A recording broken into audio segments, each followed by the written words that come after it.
This channel is 50% true crime and then 100% looking at extreme personalities. We really don't care how she dresses or who she votes for, who she sleeps with, or whatever, but don't jam it down everybody else's throat. What? Honestly, I don't give a Got that? I feel like I need to be strapped into the chair, or I need you to go buy a blanket at bosversustheworld.net before they're sold out forever. Yo, nothing gets me more fired up. Nothing! I don't know what it is. I just need to know what makes these people tick. So, if you're like me and you're, one, unable to look away from the train wreck, or two, you want to figure out why people do the things that they do, then you're in the right place. By the way, don't forget to subscribe. However, today, I'm mentally bracing myself right now. There was a video that came out before this where this mom who was estranged from her daughter because, how do I say this? Horrible. Absolutely horrible. A nightmare. We watched one of her previous videos before while she has this pity party about why her daughter stopped talking to her. It was absolutely insane. I have a feeling that this video that we're about to watch, which is her part 2, is so insane. You don't even have to watch the first one. You can if you want to. But I think that this one is also going to drive you nuts. Let's just do it. I'm already looking at the title, responding to 13,967 comments. This is even a narcissistic title. Yes, I just said the phrase narcissistic title.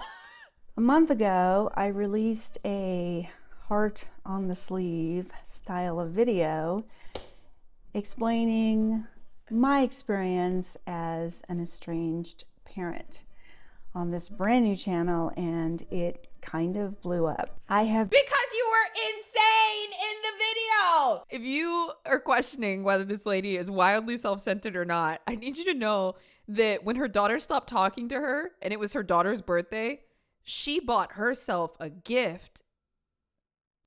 I don't even know why she said she did it, but she bought herself a gift and she made a whole pity party out of it. I've been reading your 13,000 plus comments for days, and I still haven't made a dent in all that there is to see there. I do want to say thank you so much for taking the time to share your thoughts on this issue. You do not mean whether that. For me or against me or somewhere in between.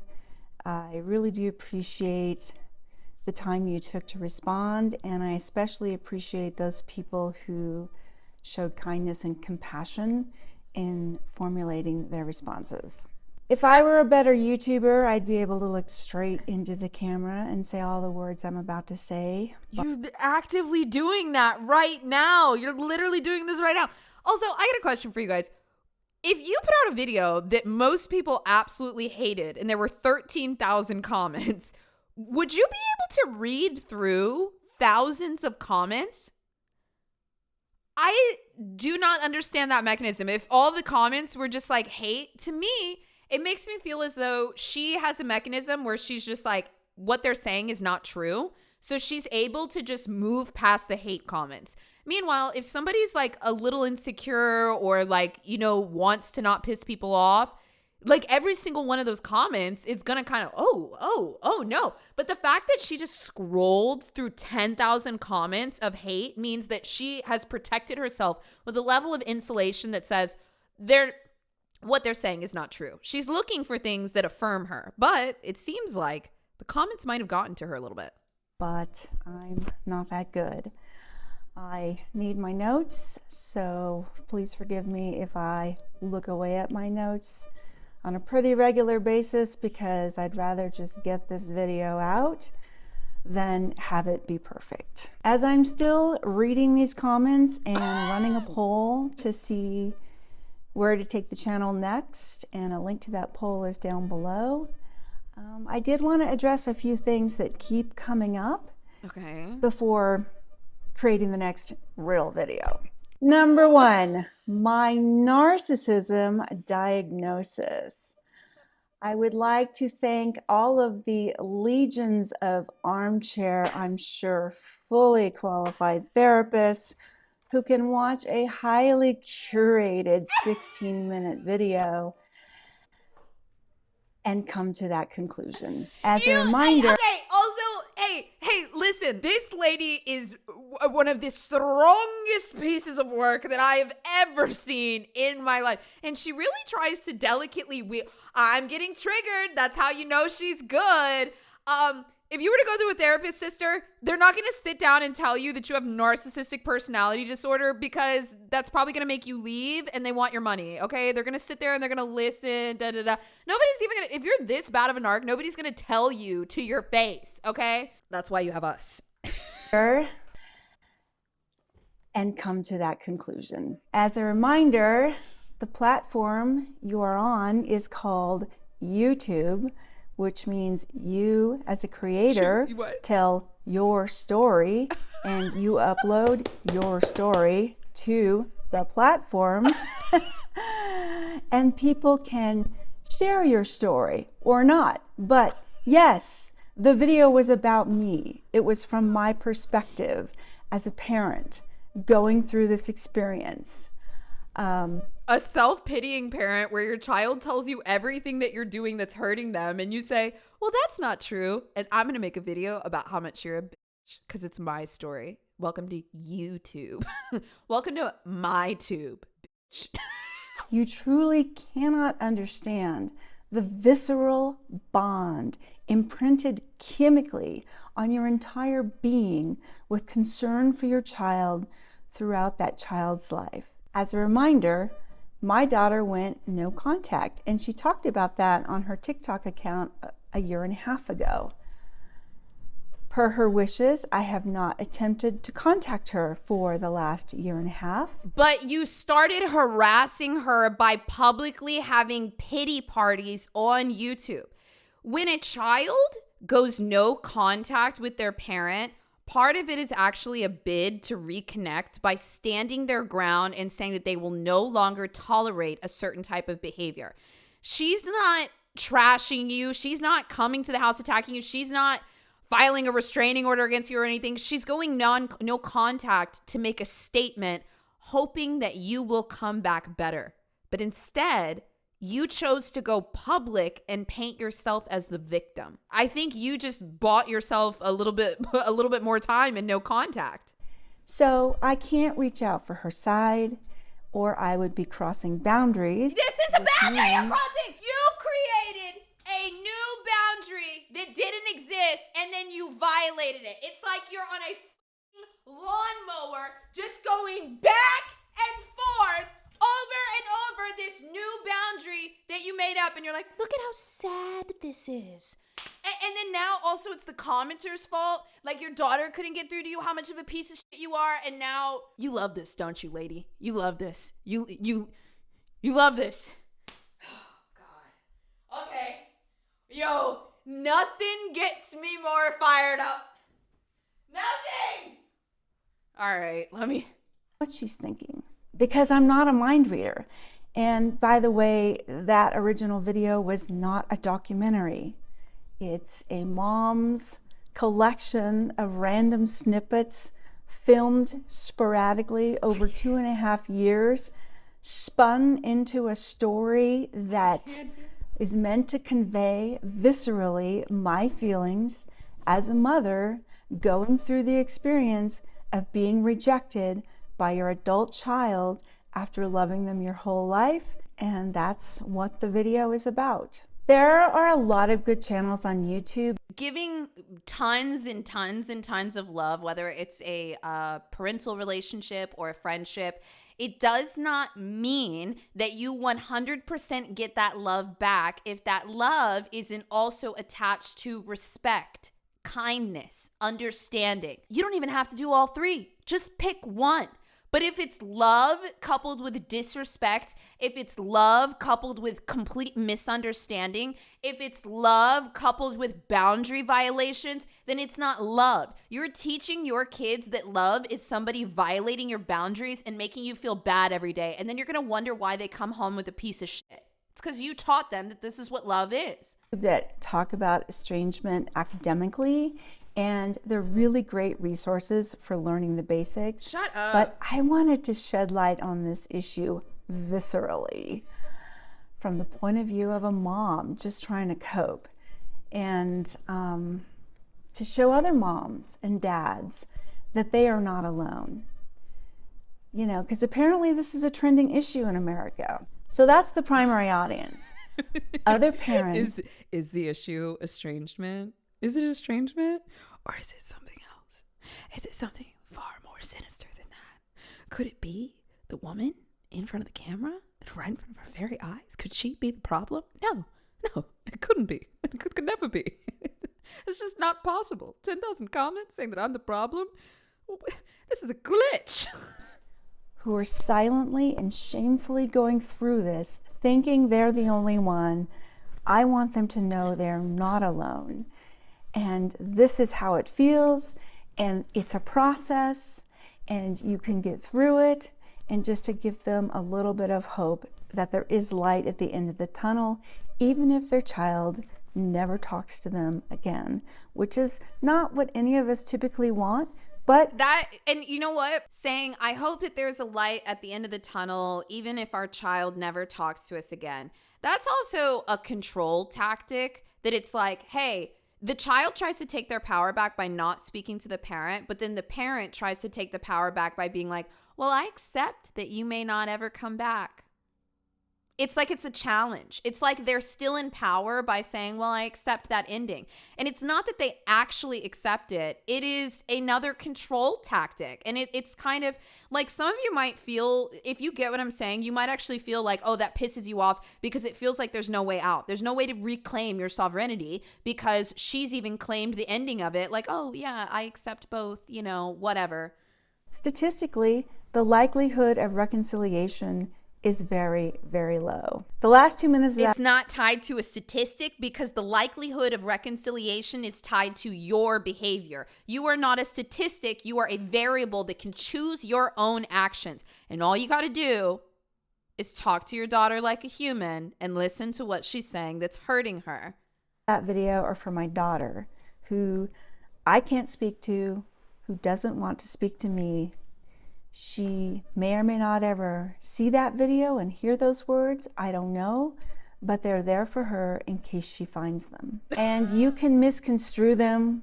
You can make faulty assumptions, and you can leave nasty comments all you want, but those words aren't for you. They're for her. Well, you put She's them a out smart there. girl. She knows.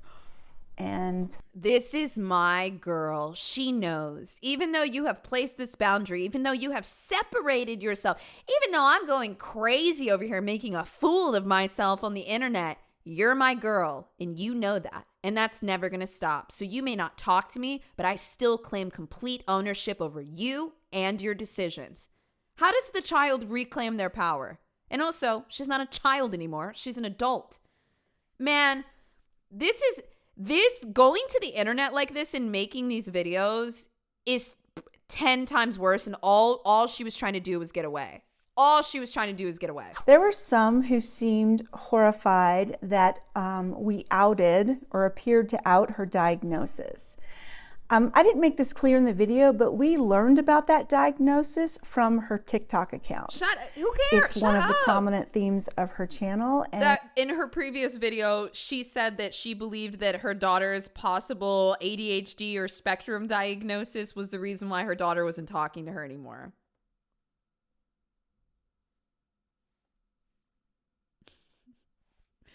I think it's such an interesting testament to no matter how calmly someone speaks, it can still be wildly manipulative. Just because somebody is speaking in a calm tone does not mean that there's no emotion behind it or that they are not trying to control you. You're a smart girl, you know. And that's not what, see, like that little slip in, that, like, it even hurts me to say, it's disgusting. You feel it in your teeth. It's so manipulative. from her TikTok account. It's one of the prominent themes of her channel, and no, I will not disclose what it is. We also know from what she shares there that going no contact was one of the worst days of her life. So yes, we understand that it was a very... Ooh, going no contact was one of the worst days of her life. So yes, that to me is like more positive. Like, I feel like there's a little bit of glee in that. Has anyone ever made the choice to go no contact with a family member just to like hopefully get some change? And God, it's the worst when you got to cut off a couple family members to make them realize one person's really horrible behavior. It is not easy. It's not fun. Like, it's not something that people take pride in.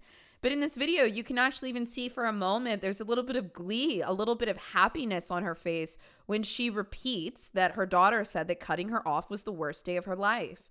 She borders off all criticism. She has extreme insulation for that. But any morsel that will make her feel important, she soaks it up. So yes, we understand that it was a very serious, painful decision for her to make. Oh, she loves that. I'm sure she needed the space because she hates conflict. So for her to make this choice, I know it's serious. And for those of you who think we shouldn't be looking at her TikTok, invading her social media space. Yeah, leave her alone. We don't go very often, but hello, it's the internet. It's public content, so there is no invasion. Number 3, her alternative lifestyle. I think people misinterpreted my one comment about the cosplay thing. My daughter she's a really talented artist. I have to admit that a couple of her characters were kind of weird for us to see as parents, but we got used to it, and we really don't care how she dresses or who she votes for or who she sleeps with or whatever. What? Like, it was crazy, and then it just got crazier.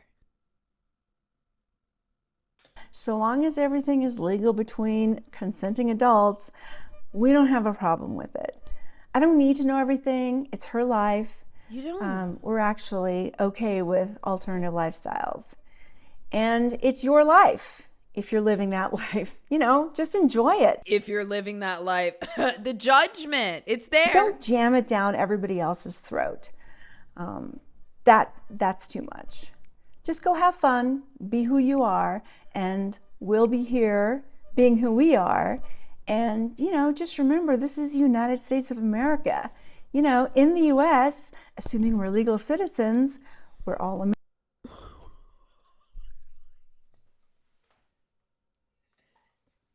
I just feel like she's standing there with just like a gun pointed at both of her feet.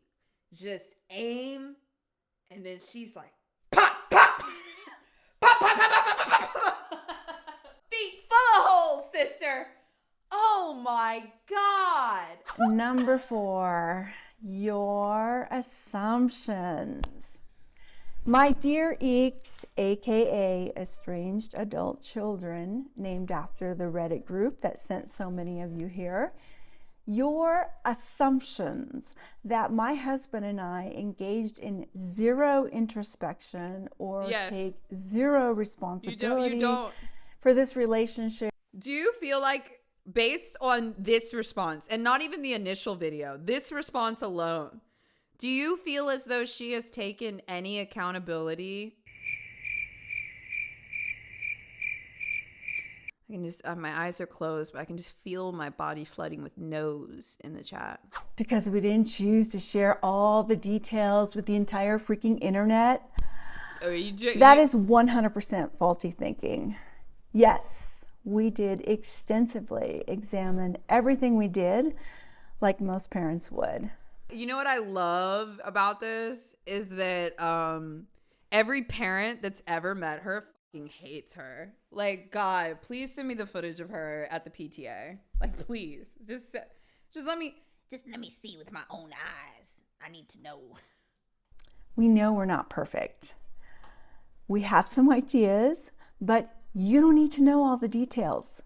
This video isn't about you or for you. It is. It's really for other parents like us who are dealing with the same trauma of being rejected. Well, just like you said that her social media was public and you could see whatever you wanted, it don't matter. Your video's public. If your video's for me and it's on YouTube, it's for me. YouTube. Just like you said earlier, sister. How does the logic change within 4 minutes? After doing what we thought was a decent job raising them, given a whole hell of a lot of challenges and hurdles along the way. This is for parents who didn't verbally or physically abuse their children or stand by as another family member did. There were some of you who had heartbreaking stories to share of your estrangement and why, and it's completely The only way that you beat them is by humiliating them. And I'm not encouraging that, it's that I've seen it. The only way that a narcissistic person like this, and I use the term narcissistic in the pop culture narcissism term, but it's because you know what I mean. Egotistical, controlling, manipulative, whatever. The only way I have ever truly seen a narcissist that was deep in their game fall is when they got publicly exposed or they were publicly humiliated. That's it. And they don't crumble. Like, they just don't. And the thing is, most of the time, victims of narcissistic abuse, they're the type of person that wouldn't do that. They're not going to go on a campaign against their abuser. Narcissists usually pick people that are just going to kind of walk away and let them do whatever they want. Or in this case, they create the child that would say, I just want to walk away from you. And then she continues to harass her child with these videos. That's my girl. She's so smart. This channel is really for parents who truly did the best they could in good faith and are honestly a little confused about being cut off because the reasons we're being given seem kind of weak. The no contact punishment power move here seems to far outweigh the level of alleged wrongdoing in not all, but a lot of cases. Peachy Carbon said, this video is just her trying to show the internet that she's smarter than everyone and one step ahead. Yes, a narcissist's tactic is to act unbothered, when secretly inside she's crumbling and is constantly aware that everyone thinks she's a bad person. Yes, you are correct. Even when they sit there like acting unbothered, to be unbothered, they've learned is a tool, and they really can embody that. But deep inside, they're crumbling. They're spiraling. And you can see the anger kind of deep inside her in this video. But oh yeah, she's spiraling. She does not have it all together. Number 5, your drive-by judgments. Coming from the most judgmental person. Honestly, I don't give a shit. Got that? This channel. I have to go. You do give a shit because you have nothing in your internal. There's nothing in your internal world. There's no, this is how these people are made. There's no confidence. There's no self-validation. They have to use external objects and external people to validate their own power or what they believe about themselves. So actually, the internet, thousands of people on the outside, that is your kryptonite. You do care. You do give a shit. Like I said, their superpower is trying to act unbothered. This channel is not for the angry mob of outraged eeks who rove the internet looking for targets to name, shame, and judge. This channel isn't for you. So please. Yes, it is. Move along. We're on YouTube. Don't waste your precious time. I'm not leaving. However, my precious time, this is my job, sister. Let's keep it going. If you're an estranged adult child, genuinely curious about how this might look from the parent's point of view, with some thoughtful observations to share. I can't manipulate my daughter, but if there are any other estranged children that want to be manipulated by me by hearing my pity party, and then maybe I can get you to talk to your parents and validate my own power, then you can stay. But everybody else, this is not for you. I'm going to open up my daughter's TikTok again for the 40th time today. I don't care who she's but I can look at it because it's online. And you stay the fuck off my page. And by the way, I don't give a shit. You are absolutely welcome. There have been many comments from many of you who have made the difficult choice, but still approach the conversation with kindness and compassion. Even if you disagree, I respect that. And for the record, I did read the entire Coleman estrangement book eventually. It was a very good book. It had a lot of good ideas in it. It just honestly took me a few months to get to a spot emotionally where I could let it in. And I think what a lot... You did it. You were actually spending that time emotionally trying to fight it off the whole time. What you experience after being cut off, kind of unexpectedly by a loved child, is trauma. And it can lead you to experience something just like you traumatized the child her entire life. Like PTSD, post-traumatic stress syndrome. Now, if there are any actual legitimate therapists out there who want to chime in on that thought, please feel free. But let's not forget. Yeah, it is trauma, and your child has CPTSD. CPTSD is compounded trauma. You can have CPTSD if no matter how large or small the trauma was, the trauma never gets resolved. So if you have a parent that doesn't know how to be there for you during hard times, acknowledge your pain, whether they caused it or somebody else caused it, what's going to happen is that trauma never gets worked through. And then because this is your caretaker, it's going to happen again. And it's going to happen again. And it's going to happen again. And then all of that trauma compounds. So is it possible that she has PTSD from her estranged? I can't help but laugh at that. Like, sorry, I don't know, PTSD people, if we want to give her a card. I'm not really sure, but like I'm tempted to keep my cards in my pocket right now. You can have PTSD from that. Now you guys both have it. Woohoo! Woohoo! But let's not forget, parents are people too. Please comment with kindness, compassion, and empathy. Where is the empathy in America today?